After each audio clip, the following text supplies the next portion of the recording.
আসসালামু আলাইকুম ওয়া রাহমাতুল্লাহি ওয়া বারাকাতুহু। আমরা অনেক বিপদে পড়ছি, কারণ আমাদের ঘরে অনেক পানি জমে আছে, অনেক বড় বড় ঢেউ উঠে আমাদের ঘরের সামনে চলে আসছে।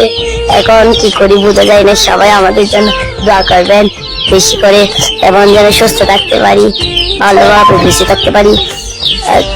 তাহলে আসসালামু আলাইকুম।